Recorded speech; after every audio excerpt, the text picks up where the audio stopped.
দেখো বন্ধুরা, চলে এসেছি আজকে রান্না নিয়ে। আজকে রান্না হবে ঝিঙে আলু পোস্ত, ডাল। আজকে রেসিপিটা তোমাদের সাথে শেয়ার করছি, দেখো কেমন লাগছে আর জানিও। আর এই ভিডিও কিন্তু আমি কোনোদিন করিনি, প্রথম করছি।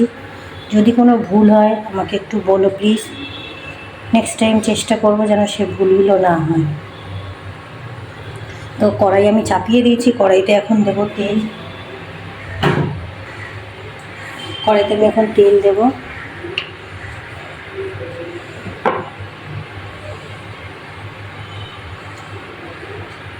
এই যে তেল দিয়েছি, খুব বেশি তেল দিইনি, অল্পই তেল দিয়েছি।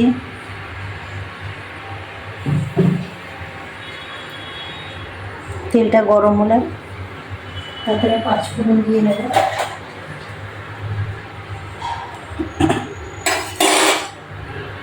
তোমরা কে কে আলু পোস্ত ভালোবাসো, আলু ঝিঙে পোস্ত আমাকে জানিও। এই যে ঝিঙে আলু পোস্ত করবো। পোস্ত বেটে নিয়েছি আমি, আর ডাল, আর এদিকে ভাত চাপিয়ে দিয়েছি। ভাত হচ্ছে ইন্ডাকশানে।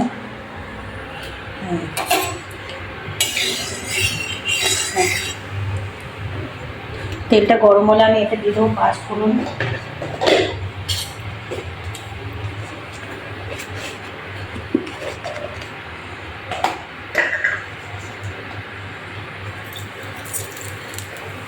এই যে আমি পাঁচফোড়ন আর শুকনো লঙ্কা দিয়েছি আর তেলের মধ্যে।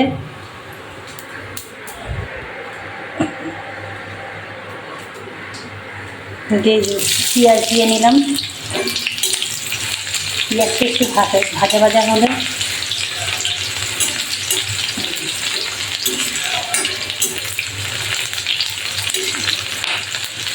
আর শুধু আলু পোস্তটাই দেখাবো।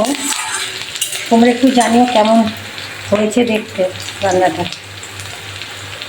আর যদি কোনো ভুল হয় প্লিজ তোমরা একটু বলো। আমি তো কোনো দিন ভিডিও করিনি, ভুল করলে আমাকে একটু বলে দিও তোমরা। পেঁয়াজটা একটু ভাজা ভাজা হলে আলুগুলো দিয়ে দিলাম। আলুগুলো দিয়ে আমি একটু নাড়াবো।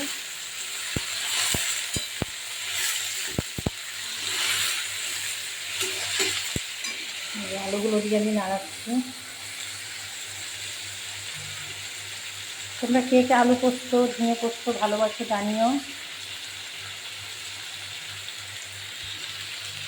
একটু আলুগুলো ভাজা ভাজা হলে আমি ঝিঙেটাকে মিক্সটা দেবো।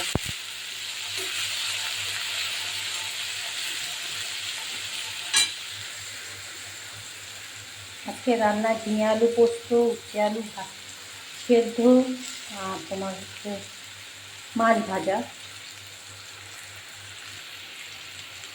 তোমাদের বাড়ি কী কী রান্না হয়েছে কমেন্ট করো, জানিও।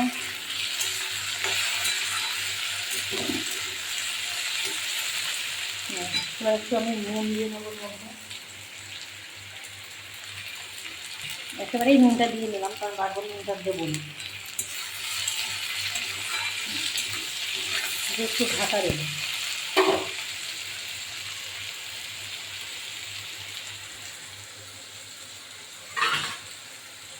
5 মিনিটের জন্য ঢাকা দিয়ে দিলাম। ঢাকা দিয়ে 5 মিনিট পর ফিরে আসছি। ঝিঙেগুলো অ্যাড করে দিয়ে এবার নাড়াচ্ছি।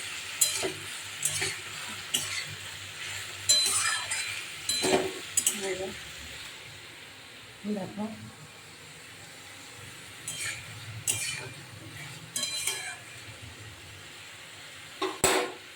দিয়ে আবার খানিকক্ষণ চাপা দেবো।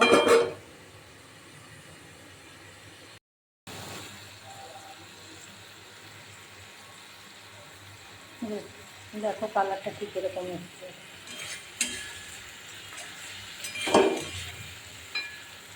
কে কে আলু পোস্ত ভালোবাসে জানিও। হ্যাঁ।